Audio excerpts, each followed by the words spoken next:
ஆண்டவர் சொன்னபடி இவர் சொல்ல சொல்ல சொல்ல, ஆண்டவர் சொன்னபடி இவர் தீர்க்க தரிசனம் உரைக்க இவர் சொன்னபடி ஆகுது.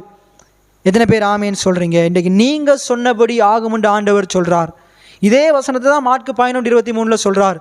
நான் அத்தி மரத்தை பார்த்து பேசிட்டேன். சீசர்கிட்ட சொல்கிறாரு, நான் அத்தி மரத்தை பார்த்து பேசிட்டேன், எவனாகிலும் இந்த மலையை பார்த்து பேசுனா அவன் சொன்னபடி ஆகும்.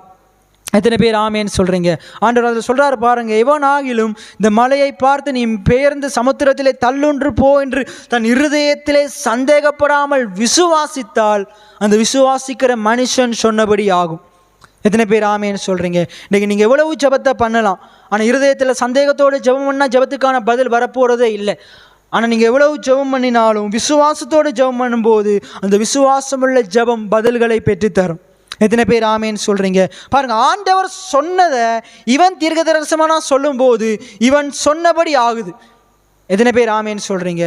அப்போ ஜெபம் என்பது என்னது? பிரச்சனையே சொல்கிறதல்ல, பிரச்சனைக்கான பதிலை தேவன் என்ன பதிலை சொல்லியிருக்கிறாரோ, என்ன வாக்குத்தத்தத்தை சொல்லியிருக்கிறாரோ, என்ன தீர்க்க தரிசன வசனங்களை சொல்லியிருக்கிறாரோ அதை நம்முடைய வாயில வச்சு பிரச்சனைகளுக்கு எதிராக பேசுறது தான், பிரச்சனையை பார்த்து பேசுறது தான் ஜெபமாக இருக்குது. எத்தனை பேர் ஆமேன்னு சொல்கிறீங்க?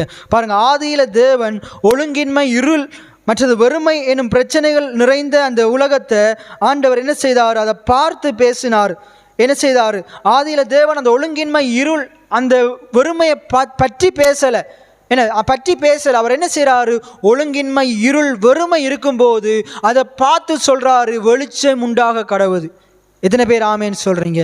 இதுதான் ஜெபம். பாருங்கள், வெளிச்சம் உண்டாக கடவுது. இன்றைக்கு உங்களுடைய வாழ்க்கையில இப்படிப்பட்ட ஒழுங்கின்மை இருக்கலாம், இருள் இருக்கலாம், வறுமை இருக்கலாம். நீங்கள் என்ன சொல்லணும்? என்னுடைய வாழ்க்கையிலையும் வெளிச்சம் உண்டாக கடவுது.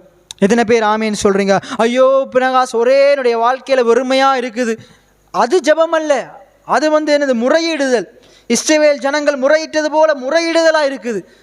ஆனால் ஜெபம் என்பது, பினகாஸ் என்னுடைய வாழ்க்கையில் வறுமை இருக்குதான், இருள் இருக்குதான், ஒழுங்கின்மை இருக்குதான், ஆனால் என் தேவன் ஒழுங்கின் தேவனாக இருக்கிறார். என்னுடைய வாழ்க்கையில் இருக்கிற அலங்கோலமான எல்லாவற்றையும், ஒழுங்கின்மையாக இருக்கிற எல்லாவற்றையும், இருளான எல்லாவற்றையும் என் தேவன் நிச்சயமாக வெளிச்சமாக்குவார். நான் விசுவாசிக்கிறேன் பினகாஸ், அதை வெளிச்சமாக்குவார். என்னுடைய சூழ்நிலைகளை மாற்றுவார், என்னுடைய குறைவுகளை நிறைவாக்குவார், என்னுடைய இருளை வெளிச்சமாக்குவார். எத்தனை பேர் ஆமேன்னு சொல்கிறீங்க?